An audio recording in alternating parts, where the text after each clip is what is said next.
All right, welcome all. Today, I will start the session. Today, Srinivas Sugaru is a little busy, so I will just proceed with the class. So today's session is about the human heart, the entanglement of ancient world natives. So in the beginning of the series, of this lecture series, we have seen the discovery of land, which is a story about the natives of India, how when human species inhabited the Indian subcontinent. And we have talked about the existing theories about people of India. One is from the British perspective, which says, talks about Aryan invasion theory, which means the Aryans from Central Asia came to India and inhabited the land, and there is no natives of this place. So we refuted that in the first lecture series, and we have, with scientific evidences, proved that Indians are the inhabitants of this place. They are natives, and they are living here since antiquity. Then the second series is about the culture evolution, where we discussed about how the culture in India and in native societies emerged, and what's so unique about the Indian culture and how it's so well connected. The third lecture series, or third lecture, is about the rise of spiritualism. That gives a perspective of the culture, how culture, Indian culture and other native cultures had a unique worldview, and how a single philosophical principle or a spiritual principles run through all different activities in the Indian subcontinent. For example, in arts, in sculpturing, in music, in dance, in literature, and so on. All the activities of humans in Indian subcontinent has a common thread, and it spreads from east to west and north to south. So today we would delve into more deeper topic, which is related to the who are ancient world natives. So I will begin with the current problems the world is facing, and we'll try to figure out why it's happening the way it is.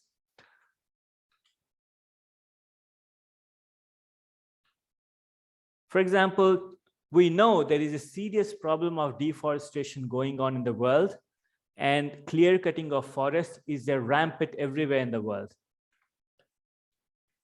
We are seeing there is the industrial and human activity has polluted the environment drastically. In cities, we know about air pollution, water pollution, and in the industrial areas, the problem with the garbage and plastic is well known. Similarly, there is a continuous attack on the wildlife and the biodiversity regions across the world. There is a continuous threat to all the wildlife, and the continuity of the species extinction is real. Along with this, we witnessing a massive urbanization across the world. It's a recent phenomena in terms of decades. In last 4-5 decades, the urbanization across the world has increased, and that is leading to its own problems. For example, rise of concrete structures and no penetration of rainwater or other areas. It's causing serious droughts and floods in city areas. And also the clear cutting of forests for the meat production, and which is rampant problem in Central Americas and Latin America, South America, where forests are being clear cut for production, for the raise of cattle, for the meat production. And we are also seeing the depletion of ocean resources, depletion of fish, and there is a serious problem of coral bleaching. The corals are sea organisms. by variation in temperature, they just leave the community and they die over a period of time. So this is one of the two photographs from 2005 and 2010. This is from the eastern coast of Australia. So this Great Barrier Reef. So you can see clearly the thriving society, the thriving ecosystem has completely decimated here. Similarly, the wastage of food, though we are producing so much amount of food across the world, after it goes to supermarket, they are being just thrown out without being shared. So there is a problem with that. And the garbage problem is well known. And along with that, we have seen a rise in the health issues across the world. For example, the mental issues, psychological problems, cardiovascular, gastric, cancer and diabetic problems across the humans in everywhere in the planet. So, and there is generally, any society if you take today, we do not see a high standing morals or one standing giving an example of how, of a culture to other societies. So there is a lack of leadership and cultural synthesis is happening. So all these problems do exist. Now the question comes, why do they happen? Why is happening now? So to answer, one of the professor from Princeton in 70s, Mr. Townsend White, Junior White, his name is, he suggested that what people do about their ecology depends on what they think about themselves in relation to things around them. So that was his proposition, which was quite revolutionary to the in the West, because they do not accept him right away with his statements. And he also added that human ecology is deeply conditioned by the beliefs about our nature and destiny, that is the religion. So what religion people follow, that's how they treat the ecology. So, which means he also added that the emphasis in West, the Abrahamic traditions, on transcendence of God above nature and the dominion of humans over nature has led to devaluation of the natural world and subsequent destruction of its resources for utility ends. So he clearly indicated that the present global civilization is dominated by Abrahamic traditions, for example, Abrahamic organized religions, for example, Judaism, Christianity, and Islam. And that has led to the destructiveness of the planet by humans. So that's what he concluded. And also he added that the worldviews associated with the Abrahamic religions have created a dominantly human-focused morality, because the worldviews are largely anthropocentric. Anthropocentric means human-centric. So all these Abrahamic traditions mainly deals with only a human and the morality from a human, and it has no connection with the nature, and also it believes that humans are better than everything in the nature. So that has led to this crisis across the world. In addition to this, another professor from University of California, Mr. Ian Anderson, he added that in his research, in his papers, he mentioned that all traditions, native or indigenous traditions, societies that have succeeded in managing resources well over time have done it part through a cultural or ritualistic representation of a resource management. So he made a notice or observation that all the native societies across the world have managed and create a beautiful balance between the nature and the human needs. So that includes, that is pointing to the nature-centric morality. He also added that the basis of an indigenous life involves respect for the source of food, clothing, and shelter that nature provides. So from this, we can get a psychological point of view how these two perspectives changes the human psychology. the religious worldviews affect or impact the human psychology to turn into a human-focused morality, whereas the native cultures and ritualistic traditions across the world impacts the human psychology to be more nature-centric morality. So this is the basic difference between the religious view and the native view, how it turns people either to live with nature or to live as a hostile to the nature. Since the present civilization, the global dominant civilization, is dominated by the Abrahamic traditions, so we get human-focused morality, and that is leading to this serious problem across the world. Now, let us see, if you see the world and see the distribution of the religion across the world, and we get a picture like this, where the violet the violet is Christianity dominated, the green is Islam dominated, and Hinduism is here, Buddhism here, and the other folk religions and others are distributed this way. So if you ask a question, where are the natives? Where are the native societies in this in the world map? So we know Christianity, Islam, everything developed somewhere near Iraq, the Middle East. So here, near the part of Israel and so on. So if they are native to this place, where are the native societies? This is the religions. Religions are different from native societies. Where are the native societies? So we can point out that very few do exist as a native societies. For example, Bharat or India, and some of the folk religions, tribal religions from Papua New Guinea, and the northern part of the Arctic, which has Inuits.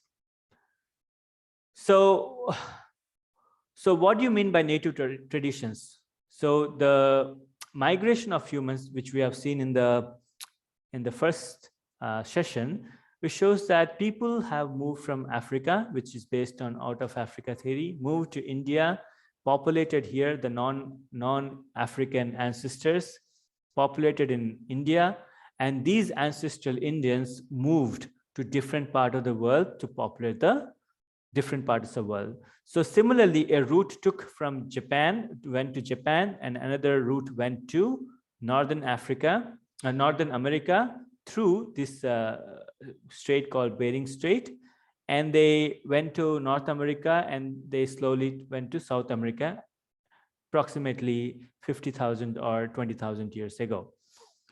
So this is what it says. So who are the natives? Natives are humans who inhabited a geographical and climate zone for a long time. And since they are living in a one geographical condition for a long time, they have adapted to the climatic conditions and food habits which are available around them. And with the time, they have created their own cultures and social systems around for them. So the people who adapted in one particular area or climatic zones, we can call them as the natives of the land. So if you see, where are the natives? The North American population was native. African people were native. The Australian people, Latin American people used to be native people. So now when we see the photographs of these places, we know all white people you can see in the Northern America, all white people you see in Southern America, you see white people in Australia, and Africa is still black, but still we see they don't follow their native traditions. So who inhabited these continents before 15th century, before Europeans went there? And since when they were living, these native people, and who were there? So the aim of today's study is to understand who are these indigenous people were, and what was their culture, how they lived, and what were their achievements, what did they achieve in their native cultures, and why they ceased to exist across the world, except in India and some remote parts. So to know, let us see how much we know about world before 15th century. So this is from Mesopotamia, from Babylonia. There is a tablet found which portrays the world map, what they knew. So world map is something like circular in shape, and they have the main area is a Assyrian city, and they said it is surrounded by rivers called bitter rivers, they called. And from Turkey, some fellow has created a world map to what they explored and know. So they said there is one land called Europe, and there is a small river which separates Asia, and they knew about Nile River, and they called it as a Libya.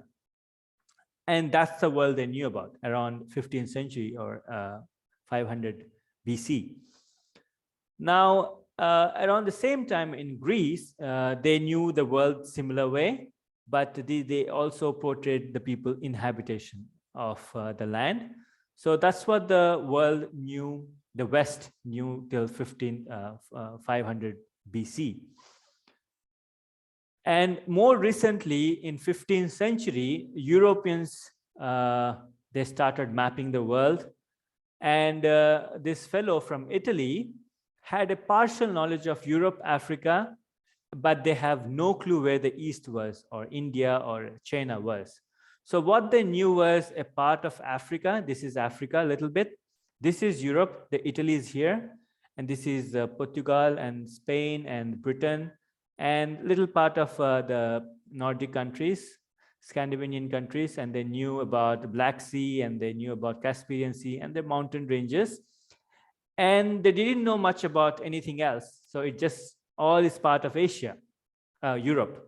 They didn't know much further than that. So that's the world map Europeans knew in 15th century. But when we compare to the Indian atlases of the world map, this is the story from Ramayana, which we have mentioned yesterday in the yesterday's. This is from the Vishnu Puran and Mahabharata and Ramayana. We can see the Mahabharata was at least 3,000 years old, and Ramayana predates that, and Vishnu Puran also predates that. So from that, we know that the world they created a world map, something like this, with the Jambudvipa and various names around it. And interesting part is, in a part of Kazakhstan, there is still a region called Jambayal, which is a Jambudvipa. The name still exists. The Sanskrit name in Kazakhstan, in Turkmenistan, and the Central Asian countries. Ancient Sanskrit terminologies still do exist. They still used today with little variations, and with the studies we can know more about them. So this is from the Mahabharata, where people talked about Meru and surrounded by the Jambudvipa, Uttarakuru, and the Ketumala, and below that there is a Nishada Parvat Mala, and below that there is a Himakuta or Kailasha, which is a part of Tibet, we can see here. And then the Himavata Varsha, that is the higher part, the ascending part of Himalayas from the northern side, then Himalayas, which are the peak mountain range, and then the plains, the Ganga Yamuna plain starts, which is the Indo-Gangetic plain, and that is called Bharatvarsha. So you can clearly see, and if you go further, you can see this is the Ilavarta mountain range, and it goes further and further to meet the Milky Ocean, which is the Arctic Ocean. So this is the Meru somewhere, this is the Uttarakuru, and this is Jambudvipa, and these are the various mountain ranges mentioned, and this is Bharatvarsha. So you can see the analog. The map is quite accurate. So people did explore much further than Europeans did, or any other ancient civilizations did. So this is also from a Purana, and it also gives a route map like this. From the north it talks about. So from here, from the Uttarakuru, it comes down to Bharat. Bharata. So this is the route map, and you can still point out all the places. So this is a general overview from the Indian Puranas. We can see this is Jambudvipa, and they gave different names to different part of the world. Therefore, it proves that people did explore the larger part of the explorable world, and they knew about it and they documented it. So I said all these studies are done by professor from Pune, S.M. Ali, and he did mention that all the flora, fauna, and tribes and places unmistakably represents a different part of the world. So this is Hindu Kush region, which is same what we find. If you see the mountain ranges, you can still figure it out. The Ural Mountains, Aerial Mountain is here, and Balkans and parts like that. So you can still see, I just overlapped it. You can see these are the mountain ranges. We can see this is same as the one here, and these mountains are same as the mountains here, and so on. So how did the reach and influence of India on European before 500 AD? So this comes from our literary source, the Virahamira.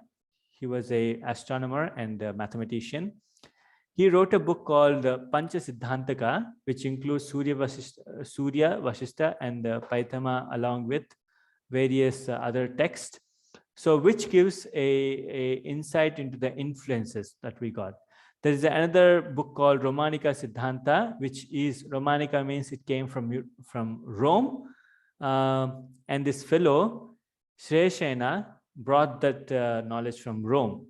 And Paulista Siddhanta, which is from the Alexandria, which is the northern part of Africa. Alexandria was a learning center in Africa, where all the Eastern knowledge from India used to go to Arabia, and from there to Alexandria, and from there to Greece, and used to spread across the Europe. So there was a person called Paulista, and his Siddhanta is called Paulista Siddhanta. So these thoughts of indigenous to India were first influenced the Western astrologers, and subsequently came back to India and reformulated. So now let us see the human life in unknown continents before 15th century. For example, North America. So North America has a geographical features like this: the Arctic coldest part, subarctic, which is the coldest for 8 months a year. Then plains come, northeast region, southeast region, and various different geographical features. The people, when they migrated here, they adapted to different different climatic zones and geographical areas. And it is estimated that there was a glaciation from 50,000 to 17,000 years ago. So people moved across the time after it got, the ice age got decreased, its influence decreased. And they came from Siberia and started inhabiting the Alaska and other part of the northern plains. And these northern plains, when people situated in different northern plains, they have created their own cultures, and that we can see from the language families it has developed. So these are the different language families, for example, Algonquin and Iroquois, and all these different names, like Mayans are here. And these are the native people who had different language families.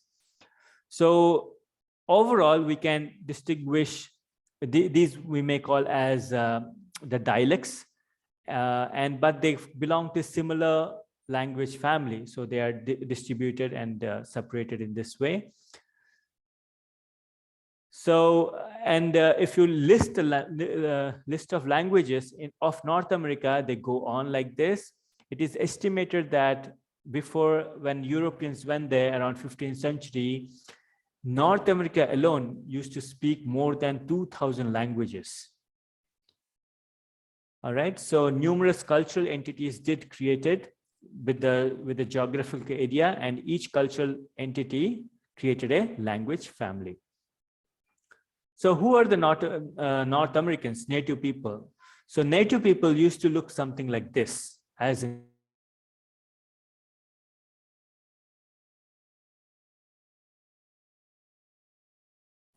hello, hope you can hear me. There is some disruption. All right.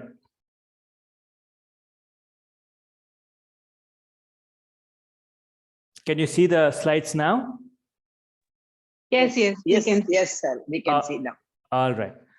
So, so this is how the Native Americans used to look like. Not like today. Everywhere we see white people, European descent, but these are the real owners of the North America. Similarly, in South America, we see that around 13,000 to 13,000 years ago, people walked across the northern plains, Northern America, and reached the Southern America. And they also inhabited different areas and created their own unique culture with different languages and so. But this has affected by the European conquest. When Europeans came, we will see a sad story how these native cultures wiped out. And if you, at current times, if you see the population, the distribution, genetic population in Southern America, this is how the European ancestry looks like. So most part is affected by Europeans. This is all European mixed with the native people. Some are exclusively European, and hardly we find any native people in Southern America. So there used to be 95 individual languages and language families which extant in last few decades.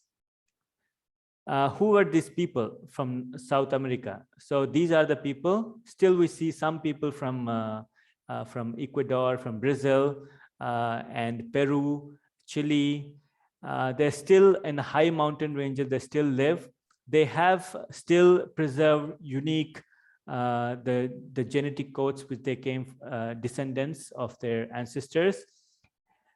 Though they have the features and some of the customs, but they speak Spanish now.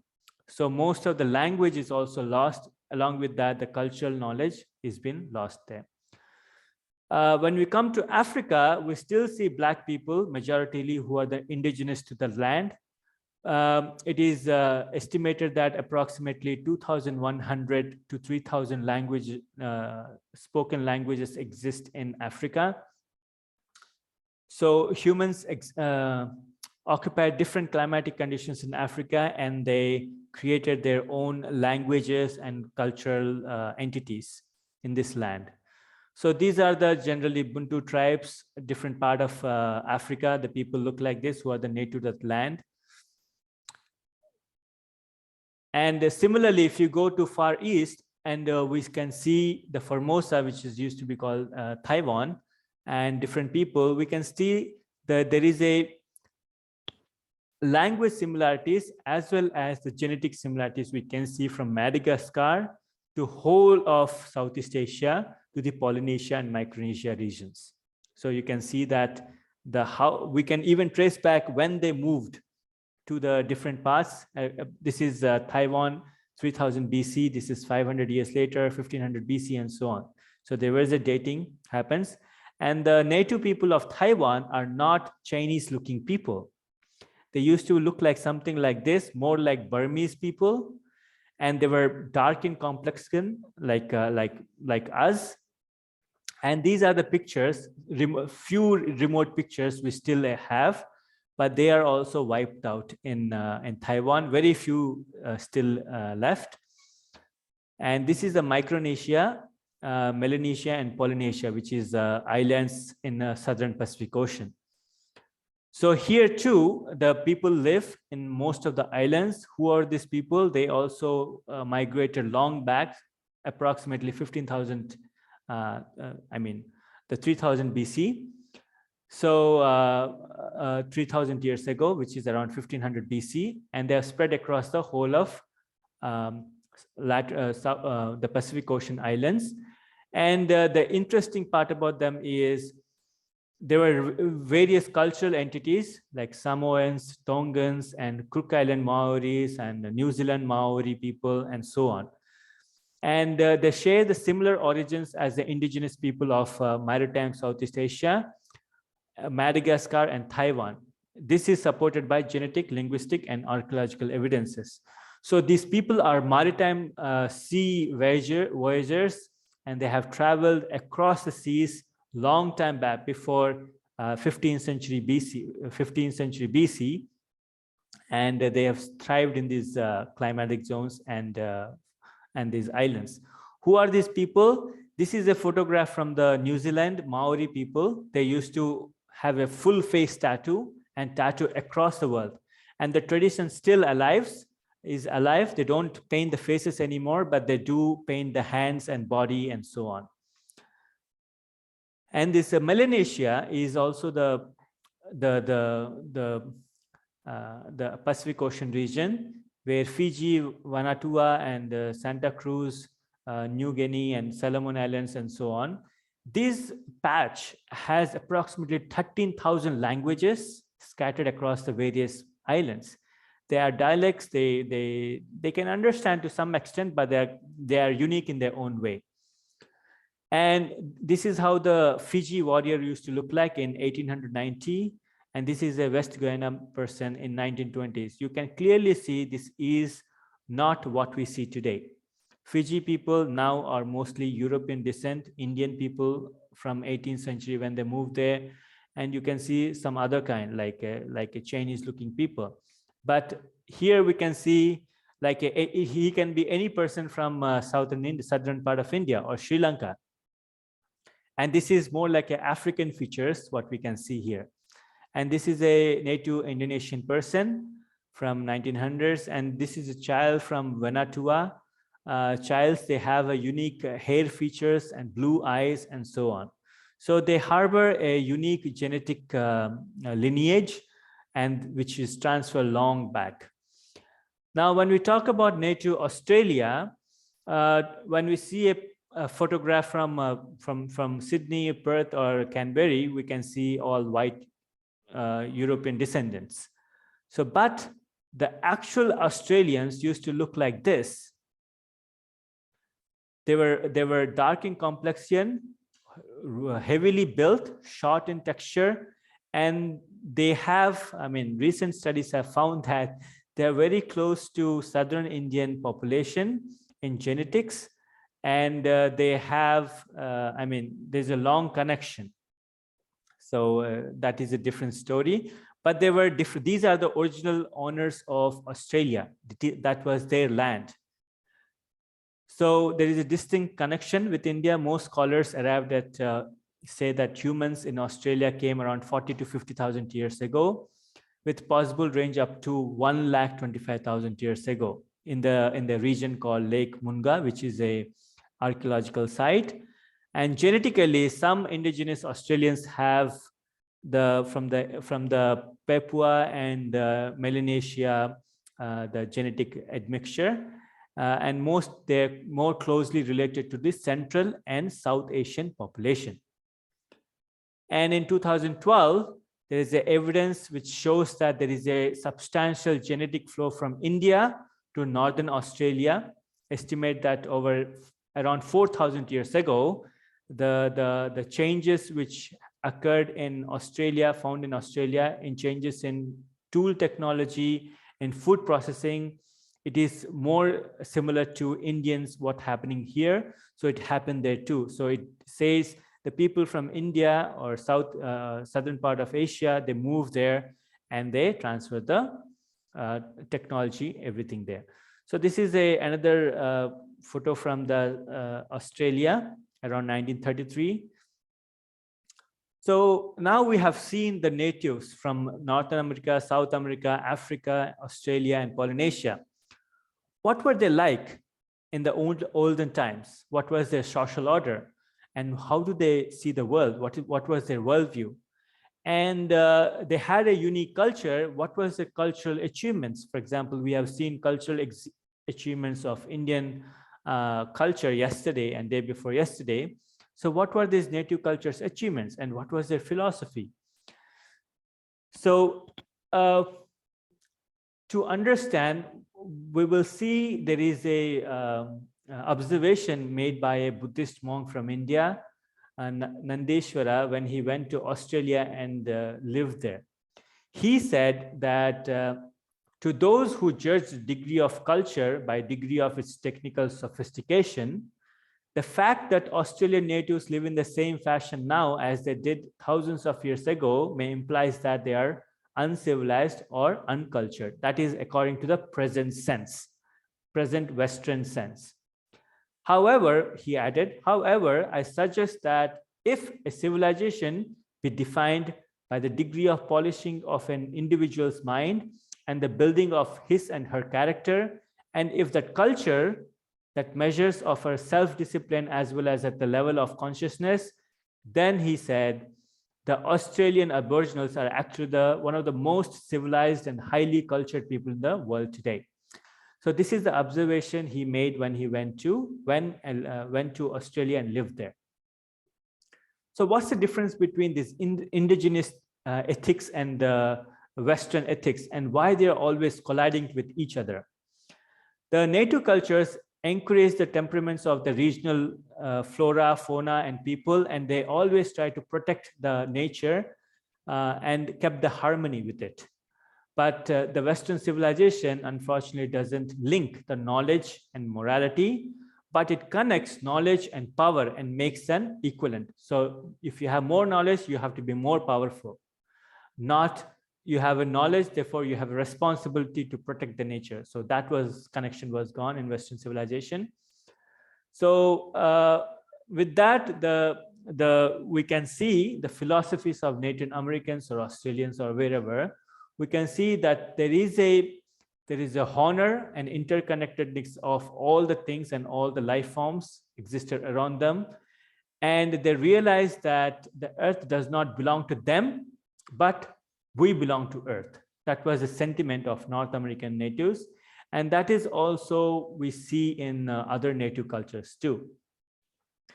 The Nandeshwara Nayak, he is a Buddhist monk that we mentioned earlier. What else he noticed in native indigenous Australians or Aboriginal Australians is that they practice Chatur Ashrama, just like India. Like Purushadhas, they have the Chatur Ashrama, for example, the Brahmacharya and Grihastha, then Varnaprastha and Sannyasa. They followed the similar the Chatur Ashrama, and we can even see the Varna Ashrama, that means Brahmin, Kshatriya, the division of the purpose of life. We can see the Brahmins, the knowledgeable fellows, then the protectors, then the traders, and the serving class. We can see that means skilled class. We can see that in Australians too. So this is from the paper he published in his PhD that is still available online. So how these social orders in the native societies emerged. So we can see this is not unique to any native culture. This is a general phenomena what we see in mammals. That means all the milk-giving animals, that we always live in herds. We have a herd and we always have a positioning system, but means there is a hierarchy in a society, in the family. So each individual knows his position and works best for the betterment of one's family or society. So in the human societies, the positioning system happens in two ways. One is based on good and bad quality, or the morality that define how high or low the person is. The dignity of a person divides how high and low is, whether he will be respected by others or not. The second is by the skills they developed, skills and one's ability. So if someone has a unique ability, people respect, the society, whole society respects. For example, in our current society, if someone plays a veena or someone can sing, the whole society always praises them because they have some unique skill which general population doesn't have. So that's how the order started in native societies. For example, the civilization highly evolved societies, they have each individual always believes in each individual is unique, and the society was based on skills and one's ability, and that is never based on any birth but the intelligence and the mental faculty of that person. And for the example of such kind of society we see in Indian Varna system. We can also see the similar the Varna system in American Great Plains tribals too. So it is not unique to India that we have a Varna system. It was prevalent across the native societies because it's a mammalian feature. But when the organized societies came, organized religions dominated the cultures, where the material and power-based civilizations, they saw the people are, all individuals are not same. And they classified the society based on nobility and slaves. The idea of slave never occurred in any native society. We in Indian society from antiquity till now, any source, any literal source never mentions about slaves. Okay, so that's a difference. The religious, organized religion dominating societies always had slaves, but the native societies never had slaves. That's a difference. And in the Western societies or material power societies or civilizations, the classification is always based on birth, and it was never, they never recognized intelligence or mental faculty. And the example of such societies is Roman, Greek, and modern Western societies, which always differs rich and poor, and some African tribals too did have similar kind of social system. So what were these ancient native societies achieved in terms of scientific achievements? If you see the Central American and Southern American societies, for example, Mayan society, Toltec society, Aztec and Incas of Peru, these are societies, they were highly evolved. Today, whatever the material, literally a material we still can be found, we can say that they are highly evolved, because Mayan society around 700 BC, they have a perfect calendar, and it dated back to this time. It talks about this time, 6 August 613 BC. So Mayans also had a concept of yuga, for example, in India. We have, yesterday we spoke about different yugas, systems exist in India. So similarly, very close to the Rigvedic cycle, in Rigveda, yuga is defined as 19 years. 19 years is one yuga. And Mayans had 1 year defined in terms of 18 months, not 12 months, 18 months of 20 days. And they have months of 5 days, and the counting went something like this. So 13 into 28, and that gives to 365 days, and so. And Aztecs has a month equal to 13 or 20 days. 13 is quite common. We can see, which is a paksha, which is a half moon cycle. And they had a year equal to 260 days. And the counting based on, with the base of 20, is pure invention of these great civilizations.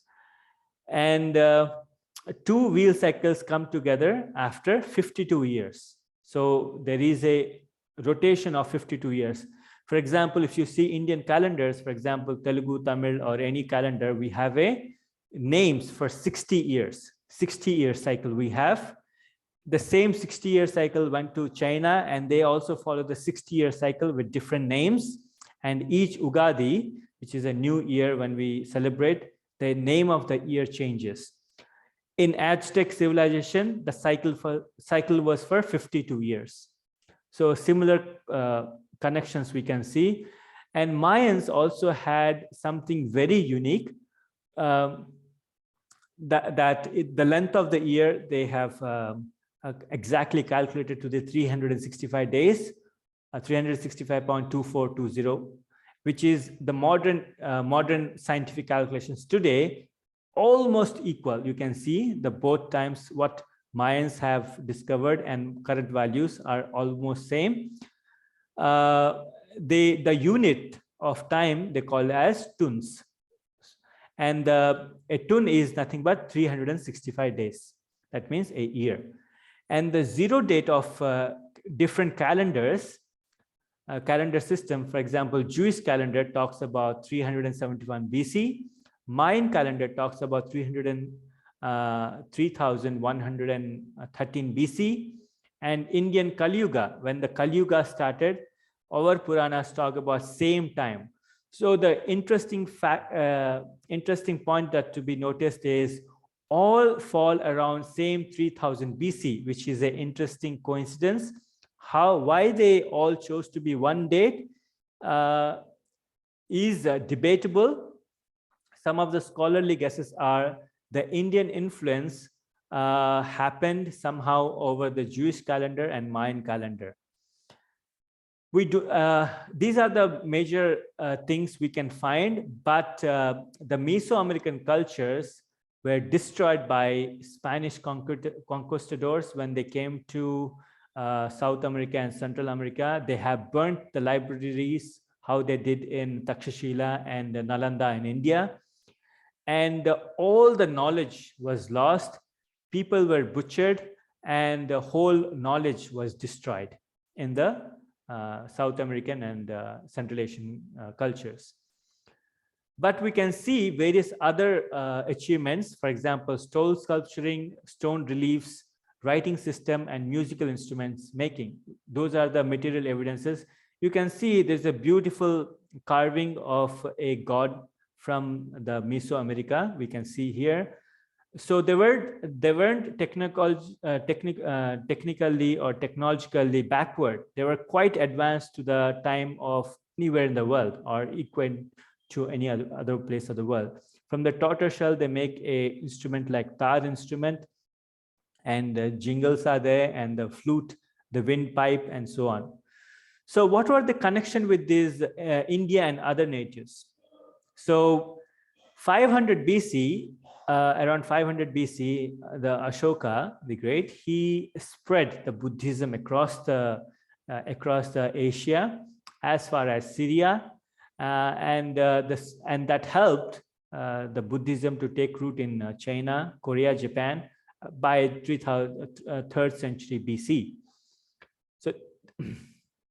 So this is the transfer route the Buddhist missionaries took, and they spread the whole knowledge across whole of Asia. And that influenced the Indian culture to be accepted into different parts of the world. And therefore, there were a continuous interaction and exchange of ideas between whole of Asia with India.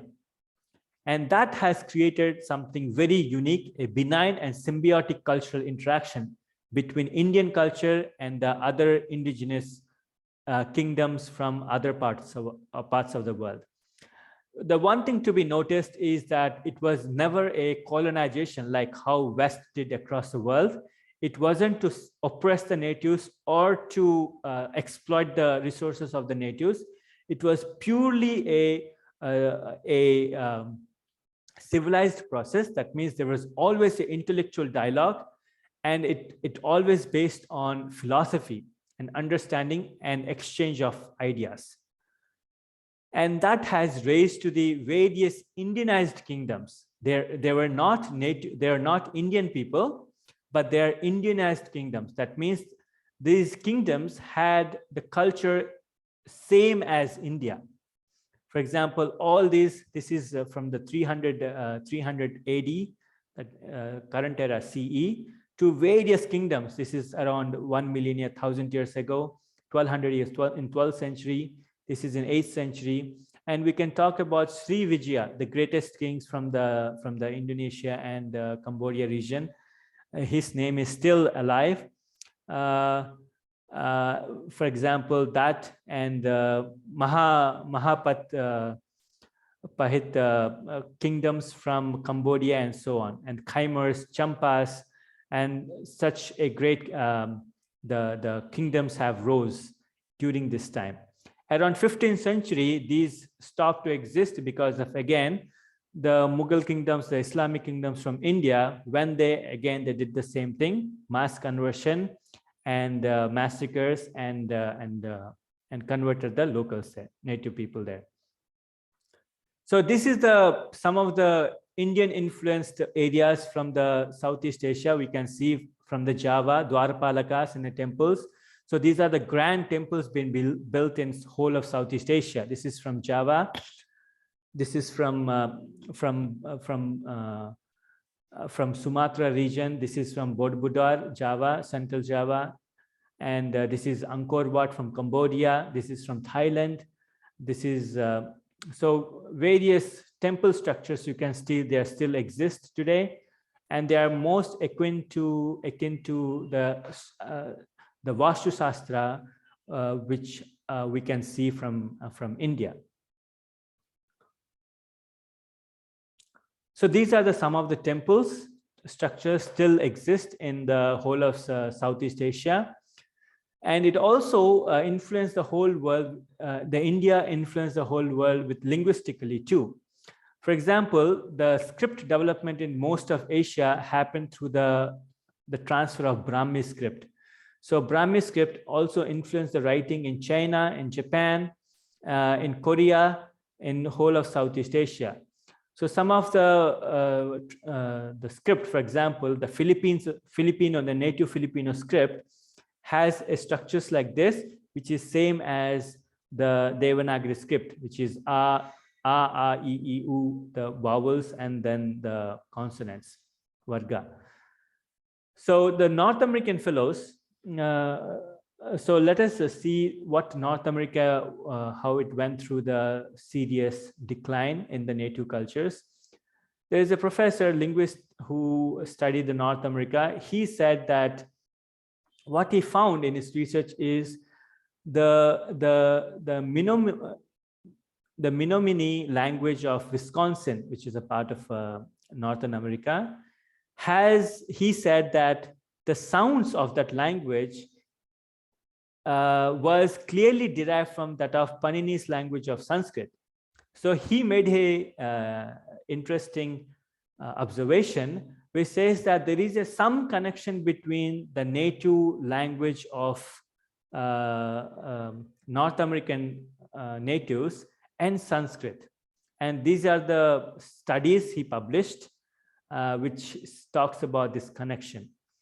And also the Ojibwe speaking tribe of Northern Ontario, Canada, they also said that the ordering of rules of the language obeys a text written by Jayaditya and Vamana, which is called Kashika Vitti. So this book, the grammar rules and the syntax, what has been said, this found that similar syntax has been followed there. Is it just a independent occurrence, or there is some connection? Is debatable still. We haven't found that. And there's a few other linguists, they've said that there is similarity stems from common heritage and where that's genetic in nature. So they confirmed that there was a connection between Sanskrit and India with these Native American cultures.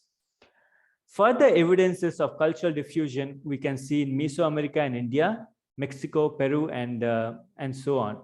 One of the interesting part is the existence of corn DNA. Corn is native to the India, but we can see the maize is spread across and has an important role in Southern America as well as North America and in Mexico.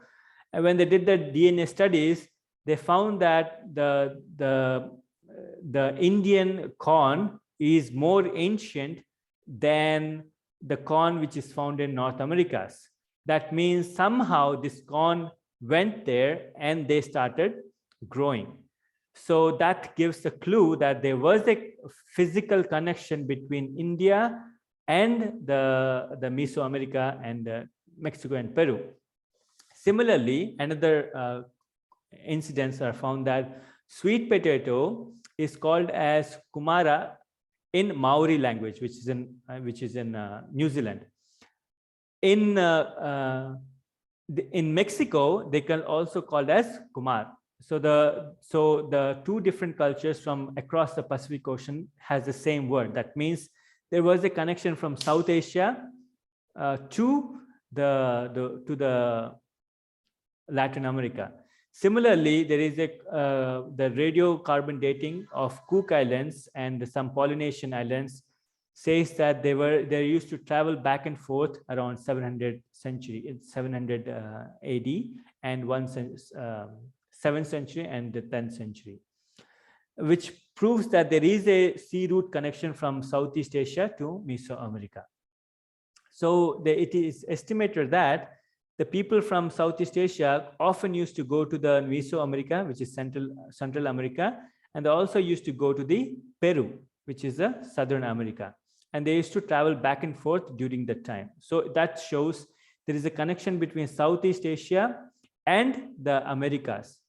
And the currents, you can see here, the currents are quite parallel. So according to season, just by sailing boats, they can travel across the equatorial regions. So the trade currents across the equatorial regions did help them travel back and forth, even though they don't have motorized boats. Since India influenced the Southeast Asia, similarly the culture from these places perhaps went and influenced areas here. So that hints, another hint is the Mayans and Indians used the zero sign. The zero is not, we cannot claim that it is of completely Indian origin. Perhaps it's an Indian origin and it went to Mayans somehow, and they also started the zero. And the decimal system, what we use in Indian system was decimal, and Mayan system has a different base system called Vegasimal, which is 100 and 400 base.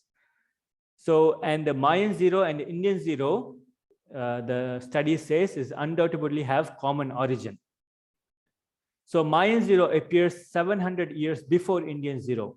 So did they invent it and came to India, or it invented in India and went there? We do not know.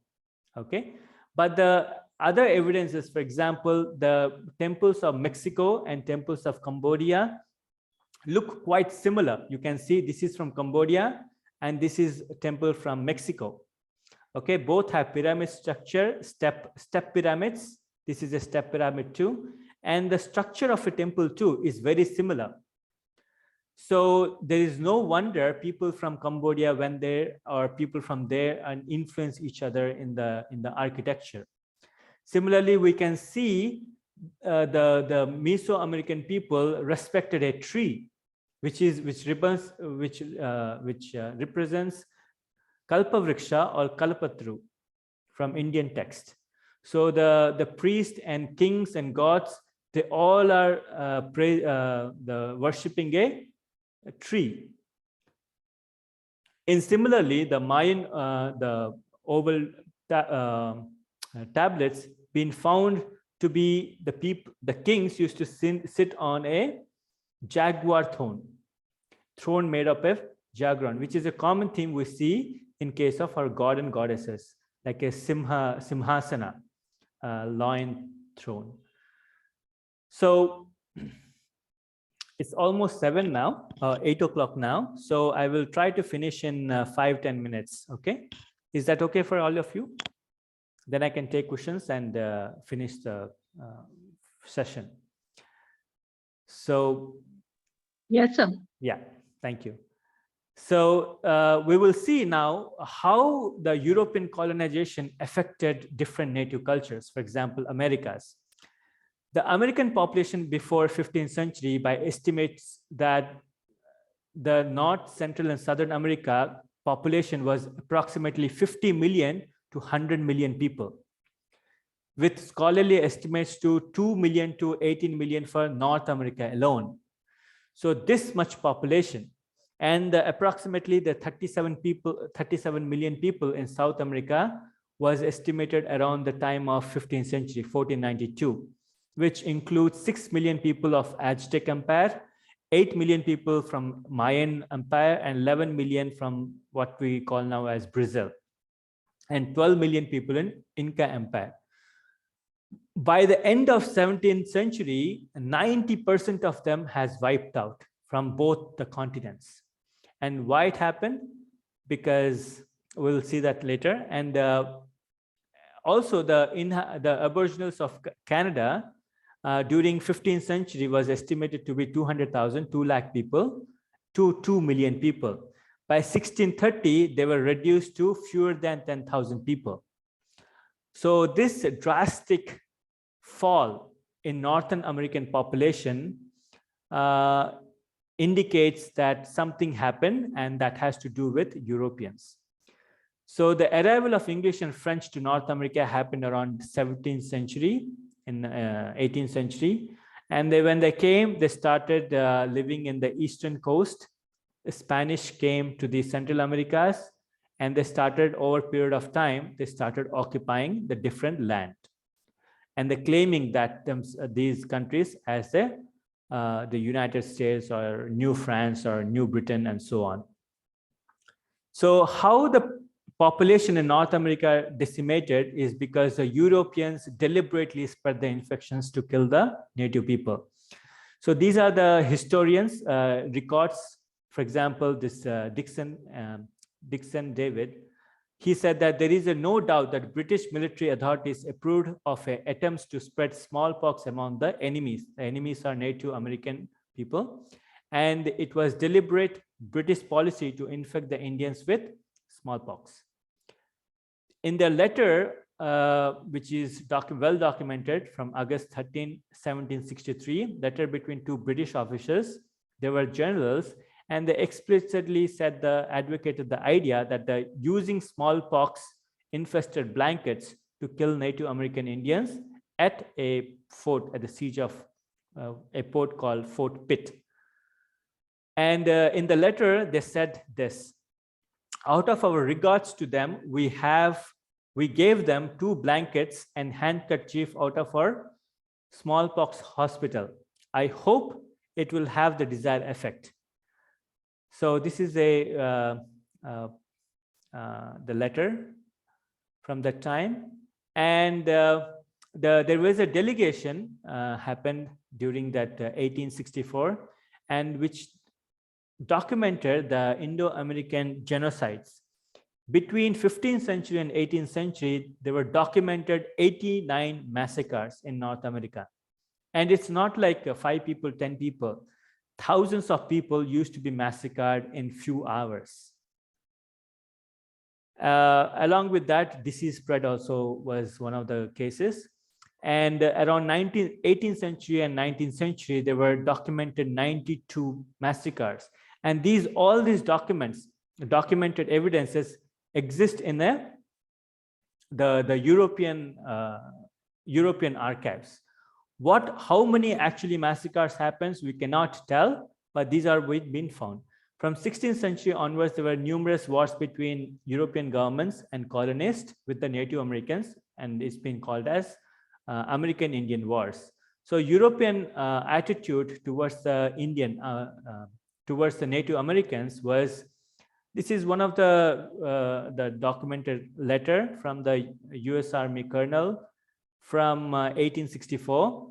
He said that, damn any man who sympathizes with Indians. I have come to kill Indians and believe it is a right and honor to use any means under the God's heaven to kill Indians. Kill and scalp all, big and little, nits make lices. That means they didn't even let the children to live. So that was their attitude. So that led to the ethnic cleansing of Native Americans.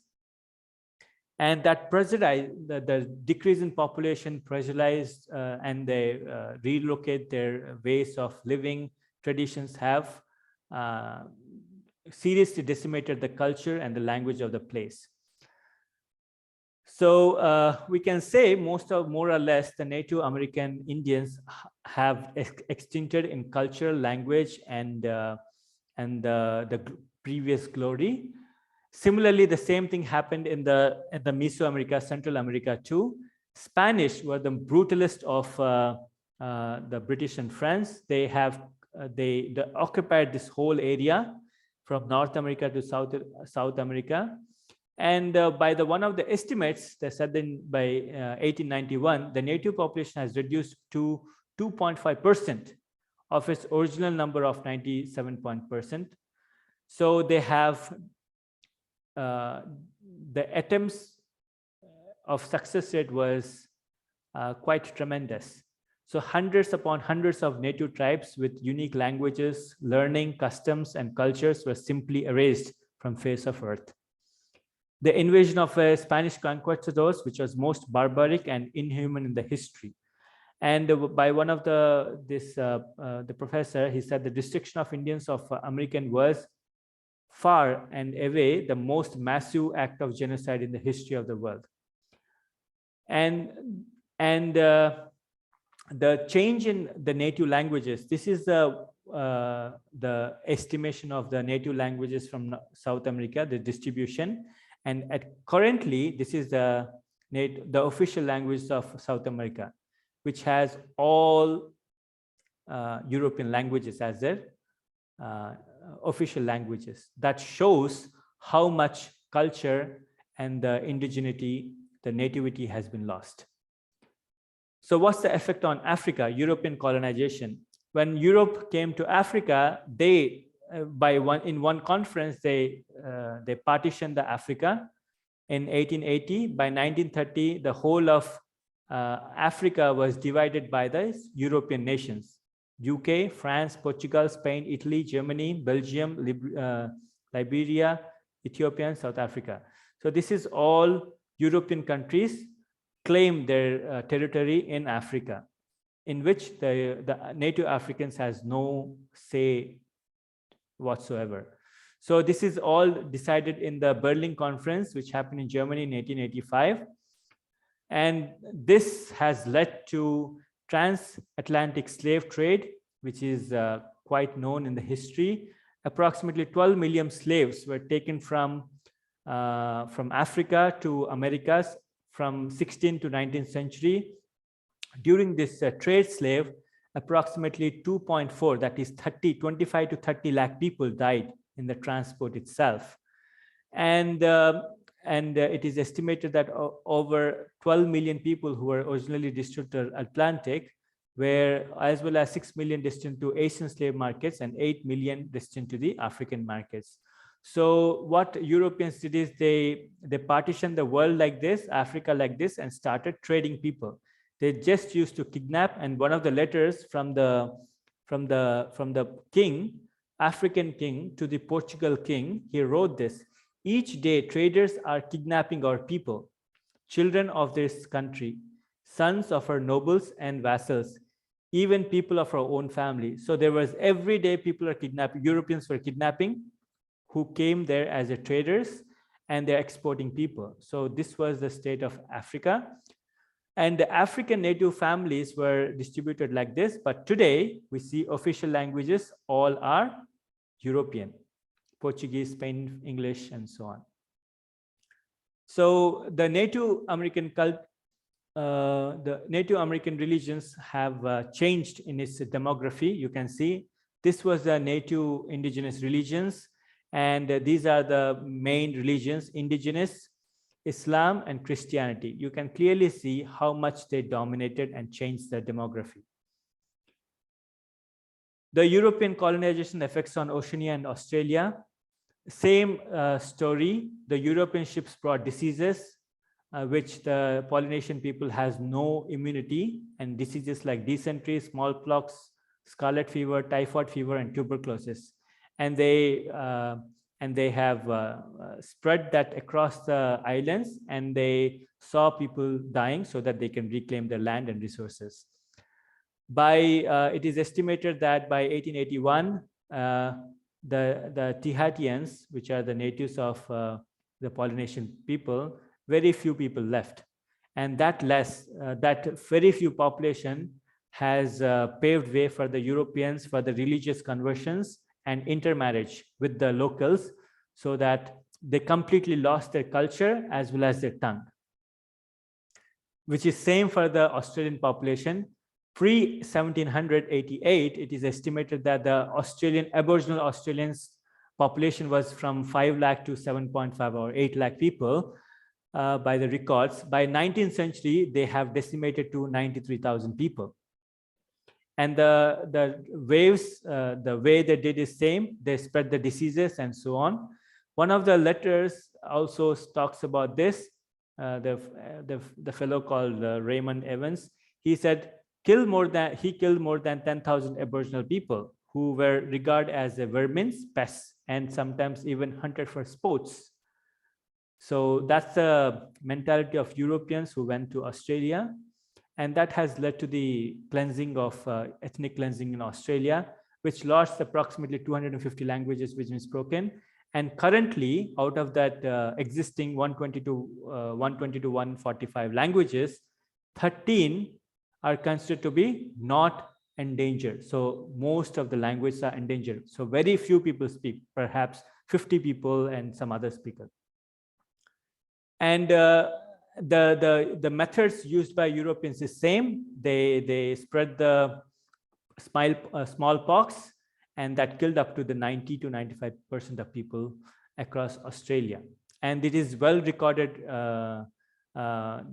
evidence for that. They spread the viruses by their ships, and they give no option. So because they ran out of ammunition, they said, let's use the virus to kill all the native people. Same story from Tasmania, which is the southern part of Australia. Before Europeans arrived, the population was approximately 20,000 people. And by 1803, their population was just around 300.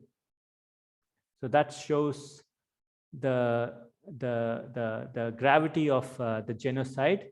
The sufficient evidences exist to designate Tasmanian catastrophe with the British people. And it is estimated that in Tasmania, there is a lady with a name called Truga Nani. She died around 1876, and she was the last full-blooded Aboriginal. So that shows the amount of ethnic cleansing and wiped out. And similarly, the effect of European colonization in India, it led to the economic degradation, induced famines. It induced the separatist mentality among Indians based on caste, religion, language, region, habitat, and profession also. And that has led to serious identity crisis, which led to the partition of the country into 3 parts. And still today, the historic facts, distorted facts taught in schools creates the false notion of cultural heritage, and that is still leading to much problems.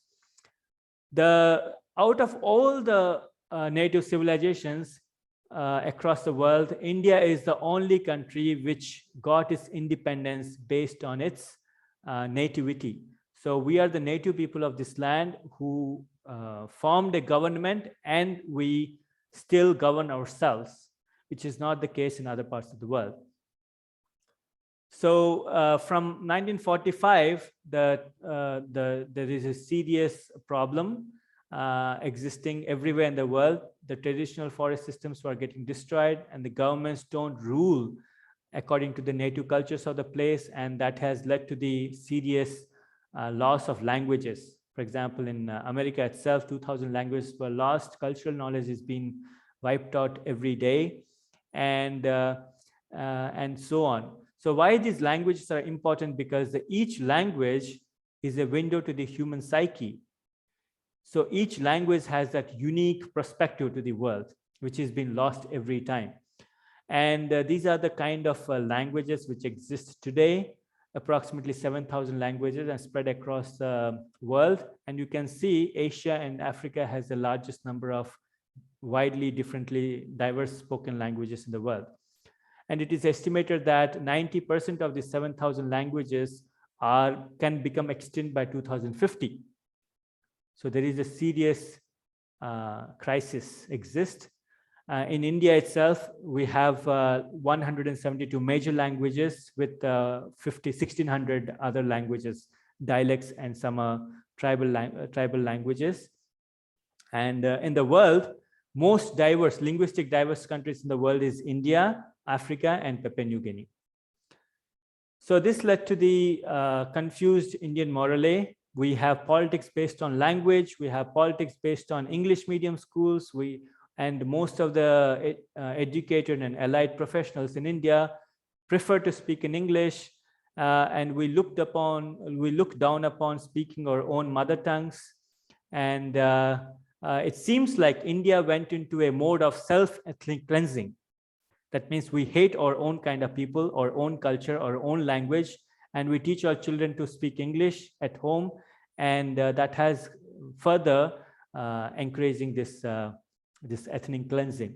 So the summary is the conversions, ethnic cleansing, and foreign cultural dominance has affected the health growth of the society and quality of life.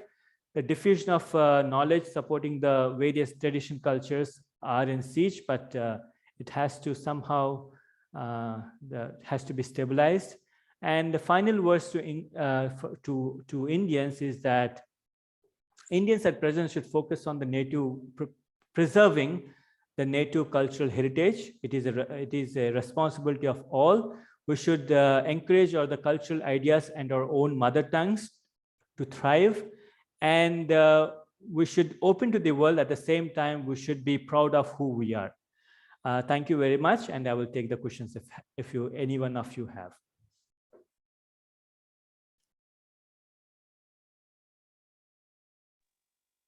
So you have done a great research. Thank you. Commendable. Yeah. It's really, we understood very clearly that everything is actually migrated from India, most of it. Yes. And the cultures, everything, like, all the cultures, whatever it is. Like once upon a time, it was a Sanatana Dharma. Yes. Yeah. Yeah. Thank you so much, Gaurishankar Garu. It was wonderful. Yes, thanks. Sir, can I ask you? Yeah, sure. Now towards the end, you were mentioning about how they use certain diseases to wipe out native cultures. Yeah.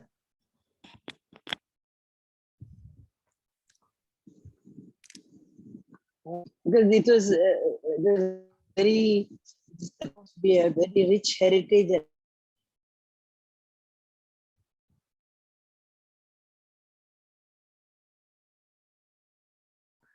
We are unable to hear you. Perhaps there is a problem with the internet connection at your end. Ma'am, I think you can type it. Yeah, that would be that would be better option. Hello. Yeah, we can hear you now. Hello. Yeah, we can hear you now.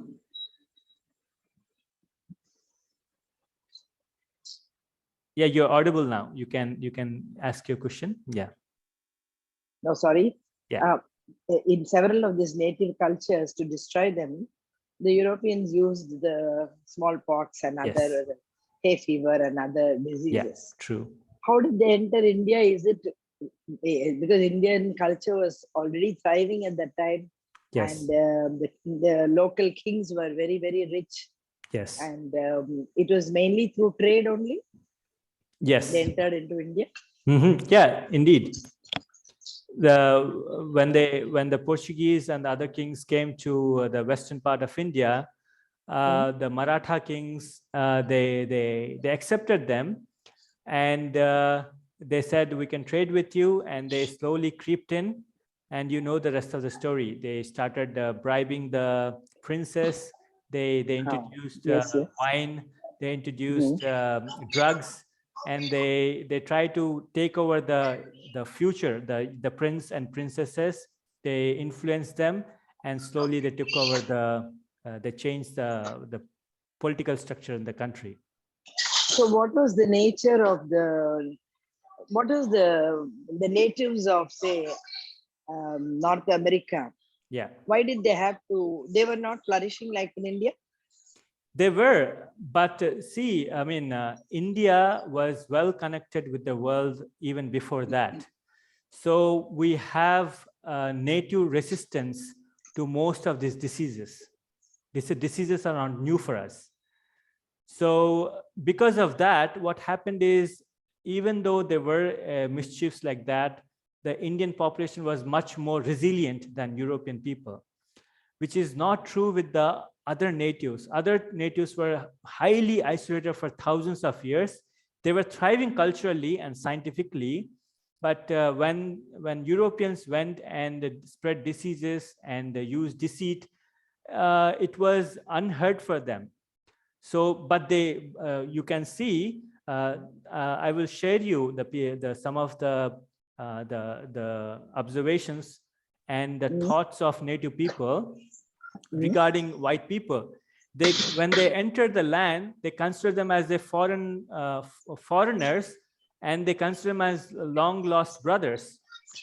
They welcomed them and they fed them, they treated them well, and at the end they got kicked out from their own home.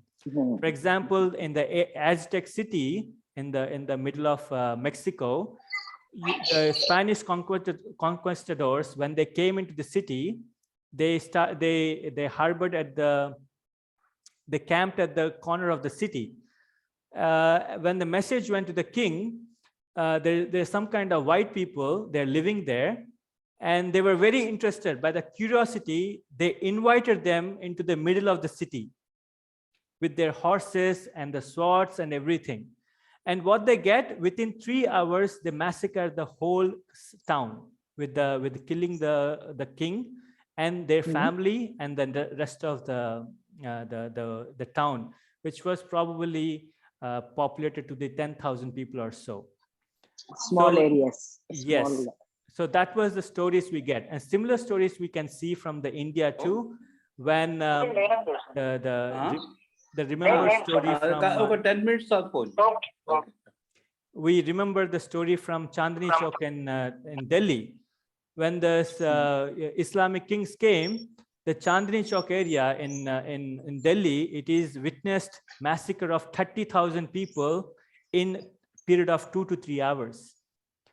So this is the kind of genocide did occur everywhere in the native societies. And more we remember, we understand what went through. And from that stories, we will remember how to stand on our own grounds and to face the challenges we are facing today. Maybe it is out of context, but can I ask, European countries are a small area. Yeah. How did they do all this? Oh, well, the mentality of the people, or how did they do all this? Yes, I mean, the main difference is the psyche of people. For example, we can, I mean, Europeans, their religious outlook is more Abrahamic. So therefore, they always see that the actions in the world are judged in the heaven or in some other world. So when they have beliefs out of this world and they put beliefs in somewhere remote, I mean, imaginary world, they can do whatever they can do without repercussions, which is not true for example, a Hindu who, when he does something, there is a backlash on his own sentiments that he cannot do further. You cannot massacre, say, 10,000 people and come home and enjoy. But for the people of European descent and Spanish conquistadors and with the Islamic invaders, that's not the case, because they do not relate to the people or to the land or to the earth, because their minds are transported to some other world and they're just doing their actions however they wish to. So with that intent, when they come, they don't care about anything, and they can do the most Gruesome crimes. yeah, Gruesome ways. crimes. Yes, exactly. I suppose it's still continuing, I suppose. Yeah, it's still continuing. Yeah, it is still continuing. We must remember that India is, you can say, last stronghold of the native wisdom and native native ideas across the world. So that's why we can see the rampant the conversions, Christian conversions and attacks, and the money laundering, everything happening to destabilize the society. So we are actually at the war front with this same narrative, which is happening from last 500 years across the world. Very true. Thank you, sir. Thank you.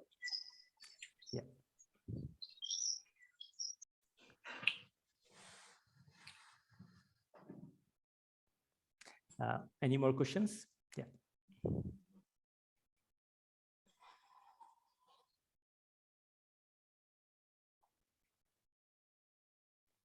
So one more suggestion I would like to just to mention that at least whoever saw this presentation and people around, I would try to, I would suggest you all that teach the people around you, your children, your grandchildren, your friends, at least to sign their name in their native language, whether it could be Tamil or Telugu or Kannada or Hindi.